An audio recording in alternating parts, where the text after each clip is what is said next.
Folks, I've received a letter from you-know-who. Dear Film Buffo 6, this is the Zodiac speaking. I want you to do a review of the latest film based on my case from the 1960s and 1970s. If you say anything bad about the film, I will hack into your YouTube account and take over your channel. No! However, if you say anything good about the film, I will leave you alone. Hope to God he does, please. Good luck. Yours truly. Yours truly. It's him. It's him. Wish me luck, guys. Hope he doesn't take over my channel.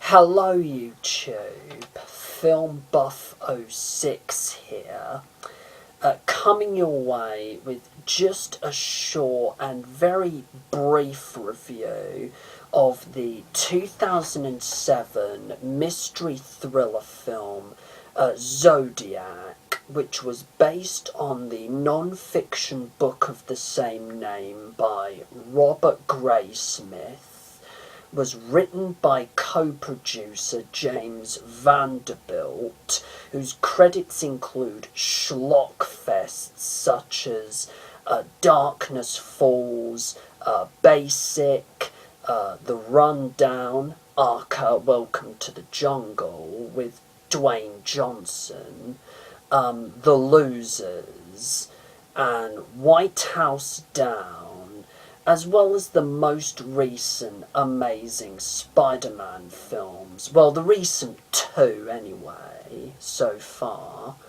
was directed by the one and only David Fincher, who also directed such classics as Seven, Fight Club, The Girl with the Dragon Tattoo, the American remake, of course, and The Social Network.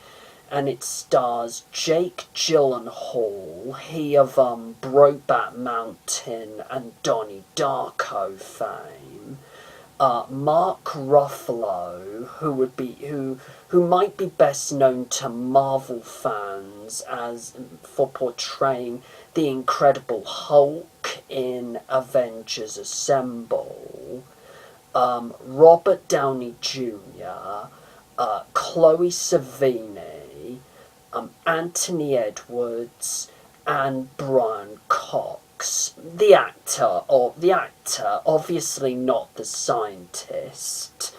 The story of this film is, of course, based on the true story of the notoriously unsolved case of the Zodiac Killer. To those of you who don't know who the Zodiac Killer is or was, he was America's equivalent to Jack the Ripper, and he terrorized the whole San Francisco Bay Area during the late 1960s and early 70s by embarking on this terrible killing spree and by sending a series of self-incriminating letters and ciphers to the press. However, he was never caught, and no one quite literally knows to this day who the Zodiac Killer was or even is. And the film is centered on, and the film specifically is centered on the reporters and investigators that were involved in, like, obsessively trying to solve the case, which include newspaper reporters Robert Graysmith, played by Jake Gyllenhaal, and the flamboyant Paul Avery, played by Robert Downey Jr., police officers David Toschi, played by Mark Ruffalo, and his partner William Armstrong, played by Anthony Edwards, and celebrity lawyer Melvin Belli, played by Brian Cox. And it also details the significant effects of the Zodiac case on their professional and personal lives. Now, what did I think of Zodiac? In one short answer, I like this film. The script by James Vanderbilt is very well written.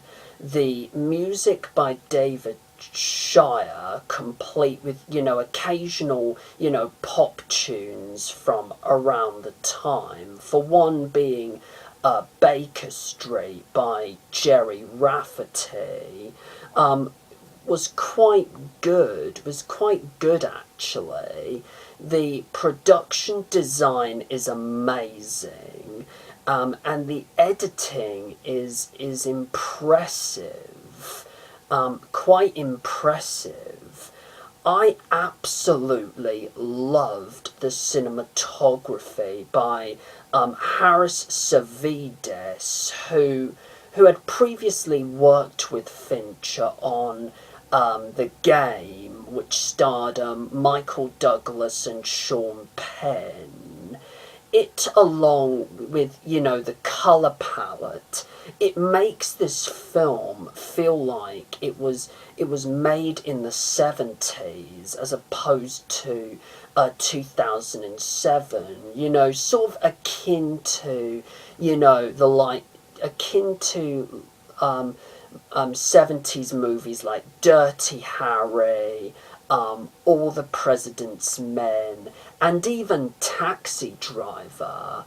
Oh, and Main Streets as well. David Fincher's direction of this film is, as you'd expect, brilliant. The performers, they do a really, really fine job in their roles, especially Jake Gyllenhaal, Mark Ruffalo, and Brian Cox. However, though, the only weak link in the cast is Robert Downey Jr., who otherwise does like a half-decent job portraying his character, which of course is Paul Avery. For me, it felt more like he was playing himself than actually playing a character, especially when he speaks with his usual, mumbling voice, so that the audience wouldn't have a frickin' clue what he is saying. That was strange. That was quite strange. Even seeing the deaths that even actually seeing how the Zodiac killer committed his crimes was just shocking. Especially when when he kills the first couple at the beginning of the film, I was shocked. I was literally stunned. literally stunned with disbelief at how shocking it was. The second couple, and when he kills the second couple in the park, the way it is edited sort of reminded me of, you know, the infamous shower scene out of Psycho, and yeah, that was also shocking, and I think the most shocking of all for me was how he kills the cab driver, John Stein, I think it was. Just seeing how he pulls the trigger, and blood seems to be, and like quite clearly CG blood seems to be, you know, digital blood seems to be coming out of the cab driver's ear. I was like, oh my god, only in my head, but wow. And even when he abducts the mother and the baby and throws the baby off of the car, and succeeds in throwing the baby off of the car window, which luckily the baby survived. I said to myself, what a sick motherfucker this guy was. I was just